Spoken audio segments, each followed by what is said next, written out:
po kay Tito Sen.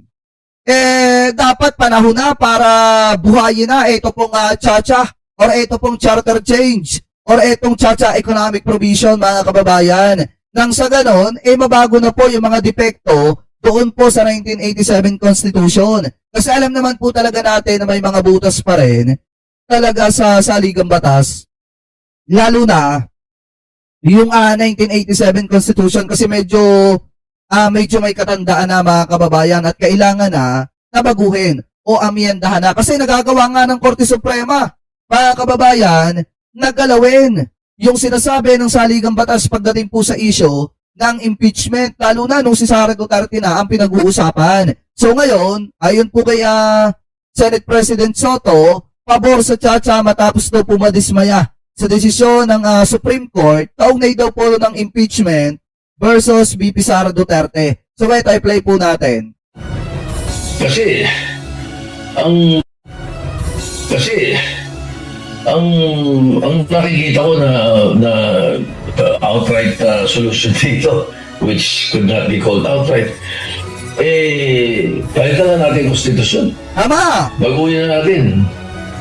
Kasi sa totoo lang, nasimula na ang galawin, mga kababayan, ni na Justice Leonen, yung sinasabi ng konstitusyon pagdating po sa usapin ng impeachment, mga kababayan. So ngayon, since tagalaw na yan, lalo na at tingin po ni Tito Sen dito, ay may hidden agenda, ito pong Supreme Court, talagang mga kababayan, talagang mapapaisip kayo na dapat po talagang amyendahan na ang saligang batas. Dapat po talagang baguhin na, ika nga, mga kababayan, ito pong saligang batas at itama yung may mga depekto at dagdagan naman ng mga batas na papapakinabangan pa ng mga kababayang Pilipino po natin. Kasi sa totoo lang, mga kababayan, marami po talagang butas ang 1987 Constitution at talagang masyado na po tayo napapag-iwanan. Masyado na napapag-iwanan ang Pilipinas, mga kababayan, kaya dapat amyendahan na ito pong saligang batas at isulong na ito pong Chacha economic provision or itong charter change, mga kababayan. Ano po, anyway, tuloy pa natin. Pagkaganyan, ano? Suportado ni Senate President Vicente Tito Soto III na amyendahan ng 1987 Constitution matapos isa pinal ng Supreme Court ang desisyon na unconstitutional ang Articles of Impeachment laban kay Vice President Sara Duterte. Ayon kay SP Soto, bunsod ng mga patakarang idinagdag ng Korte Suprema para sa proseso ng impeachment, imposible nang mapatalsik sa pwesto ang mga opisyal ng gobyernong hindi ginagawa ang kanilang mga trabaho. Nagtataka rin ang senador sa unanimous decision ng Supreme Court Justices na aniya ay hindi man lang nabigyan ng paliwanag kung bakit ganoon ang naging hatol ng mga ito. In other words, bottom line, ayaw na nila may impeachment sa Pilipinas. Yan ang itsura nitong decision na ginawa ng Supreme Court. Nais makipagpulong ng Senate President kay House Speaker Faustino Bogie III sa mga susunod na linggo tungkol sa maaaring dialogo sa pagitan ng dalawang kapulungan ng Kongreso patungkol sa ruling ng SC. Oy, Edmond Sumalbe, oo, live to, hindi to tape. Pagdating sa rules of impeachment. What we can do is meet with them. I mean, Congress, the House of Representatives. Okay. Pag-usapan lang yung issue ng, pag-usapan namin yan. Saka panahon na para pag-usapan na rin po ang charter change. Panahon na para baguhin ang sistema ng Pilipinas, mga kababayan. Panahon na para isulong ang pag-unlad ng ating bansa. At ang tanging magiging susi lamang ng totoong pag-unlad ng Pilipinas ay mabago ang saligang batas. Yan po yung pananaw ko dyan.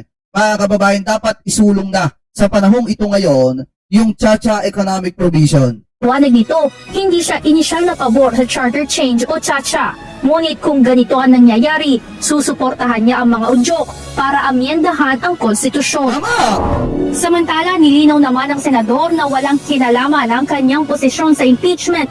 Saka wag na kayo magpadala dun sa mga drama-drama na, Mr. President, kaluluwa ng bayan natin yung pinapaltan. Kaluluwa ng bayan natin yung inaano, Mr. President. Wag na kayo magpadala sa ganung drama. Diba? Kasi alam nyo naman na best actor talaga, mga kababayan, yung senador na yon. Kaya dapat talaga sundin natin kung ano yung makakatulong sa taong bayan, sundin natin kung ano yung makakapagpaganda sa Pilipinas, sundin natin kung paano tayo mas makakahikayat pa na ng mas maraming foreign investor at isa lamang po ang sagot dyan, baguhin ang saligang batas, isulong ang Chacha Economic Provision. Sa sino mang government official na nadadawit dito. Walang personalidad dito, whether it's the impeachment of the filed impeachment for President Marcos or Vice President Duterte. It's nothing to do with that. Even if somebody files an impeachment to any of the members of the Supreme Court, walang kinalaman yung aking punto dito. Paliwanag nito ang kanyang punto ay ang prinsipyo ng legislation na nasa kamay ng mga mambabatas. Kasi alam naman po talaga natin mga kababayan na una pa lang lagi naman sinasabi ni Tito Sen, hindi siya loyal sa kahit kaninong politiko. Ang kanya sinusuportahan at ang kanyang loyalty ay nasa sinasabi ng saligang batas. Ngayon, paano ka magiging loyal sa sinasabi ng saligang batas kung ginagalaw na ang saligang batas kapag ka ang pinag-uusapan ay si Sara Duterte? Kung biglang nagagalaw at naiibo yung 1987 Constitution at dinadagdagan yung sinasabi ng saligang batas kahit wala naman sa 1987 Constitution, mga kababayan. Di po ba? Kahit sino talaga magdadalawang isip dyan at sasabihin na dapat talaga, mga kababayan, amyendahan na, palitan na ang saligang batas. Ano po, para na sa ganun, hindi na mapag-iwanan ang Pilipinas, mga kababayan, para na sa ganun, mas makahikayat pa tayo ng tiwala ng mga foreign investor kasi kaya hirap talaga mga kababayan na mag-invest yung mga dayuhan dito po sa ating bansa kasi iba nga po yung sinasabi ng saligang batas. Ano po pagdating sa mga usapin na yan? Anyway, tuloy pa natin. At wala sa kapangyarihan ng mga hukom. Idinagdag kasi ng hukumat na dapat na rin isama ang due process sa buong proseso ng impeachment, pati speedy disposition of cases. Ayon kay Soto, ang pagdadagdag ng mga karagdagang patakaran sa batas ay sa pamamagitan ng Constitutional Convention at hindi sa bisa ng ruling ng Supreme Court. Evan Alvarez, UNTV News and Rescue. Diyos ang aming sandigan, serbisyo publiko ang aming pinakahalagahan. So tuloy na po agad natin yung usapin na yan, mga kababayan. Kasi ayon po kay Tito Sen, ito po talaga yung pinupunto natin kanina. Kasi di ba tingin nga ni Tito Sen, mga kababayan, kaya dapat ng amyendahan yung sinasabi ng saligang batas ay dahil nga ang tingin niya ay may ibang agenda daw po itong Korte Suprema sa paggalaw ng sinasabi ng konstitusyon, mga kababayan. Kasi sabi po dito sa Bilyonaryo News Channel, SP Tito Soto pabor na raw sa charter change. Pag-i-impeach ng mga opisyal, pinapahirap daw kasi mga kababayan ng Supreme Court or ng Korte Suprema. So, Pegador, wala kang kawa